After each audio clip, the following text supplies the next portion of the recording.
langue, Dieu et tambour. Ils ont voulu nous tuer avec des armes, mais nous avons survécu grâce à notre langue. Ils ont essayé de nous briser avec des chaînes, mais nous nous sommes unis avec le tambour. Ils disaient que Dieu n'était pas à nous, mais nous l'avons vu à nos côtés. Nous avons entendu la voix des ancêtres.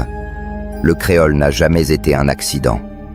C'est une langue de flamme, d'enfer et d'amour. C'est la langue du peuple, né dans le feu, grandi dans le silence, et qui crie fort quand toutes les autres bouches se taisent. Ils ont dit que le vaudou était démoniaque. Ils ont brûlé les autels, interdit les loas. Mais nous avons continué à appeler Legba. Nous avons chanté pour Erzulie. Nous avons dansé pour Ogu. Nous avons servi, parce que les esprits ne meurent pas.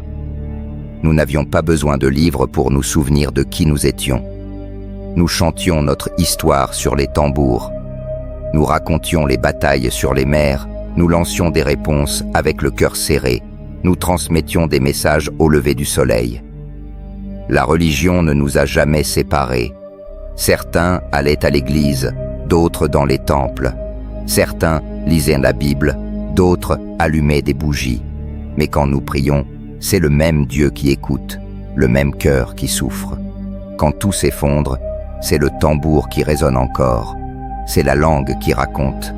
Ce sont les loas qui relèvent les hommes. C'est la foi qui soutient le pays. Nous sommes un peuple que Dieu et les ancêtres n'ont jamais oublié. Ce ne sont ni les vêtements, ni le territoire, ni le pouvoir. C'est notre culture qui nous fait tenir debout. Ce n'est pas la politique qui nous libère. C'est notre mémoire. C'est le tambour, la parole, l'esprit.